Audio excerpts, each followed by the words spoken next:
confidentiality is a clause basically, guys, which helps an organization protect its information data from leak.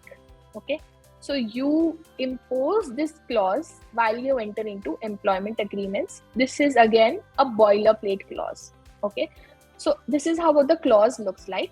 Okay, all information that you will receive during the course of employment will be confidential. Okay, and you will not share it with anybody even after termination of the agreement. Okay.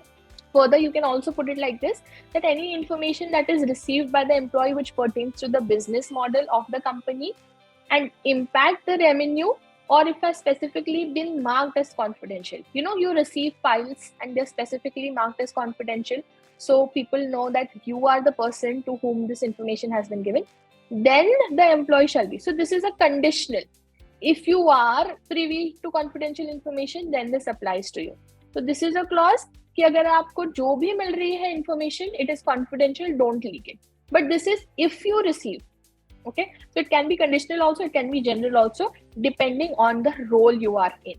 Okay, if I just have somebody for, you know, cleaning the office, I don't think that person is ever going to be acquainted with confidential information. Neither does their employment agreement or their appointment letter even include this. Okay, but if I have somebody in my accounts department who is, you know, acquainted and deals with numbers, my company numbers in day to day. Let's say I'm working for a mutual fund, right?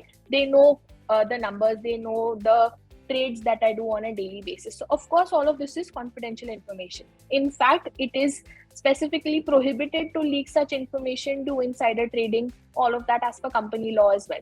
So you need to restrict the employee to leak information, whatever they acquire during their employment, through a confidentiality clause. This clause you have to include in your employment agreement. So how do you ensure that business specific information, your processes, your numbers, your data, all of this is not leaked? You ensure it by including a confidentiality clause in your employment agreement. Okay. Now, for example, for us at LawSeco, what is our training methodology?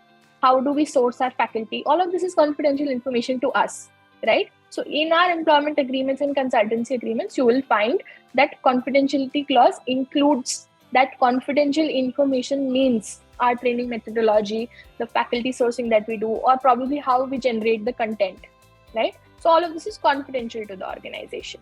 Okay. If you want the employees to adhere to it even post their termination, you need to specifically mention it. Okay. So they are not supposed to leak business specific information even after a period of 5 years after their termination. If you want that they don't leave it, they don't leak it, you have to specifically mention it in the clause as well. Okay?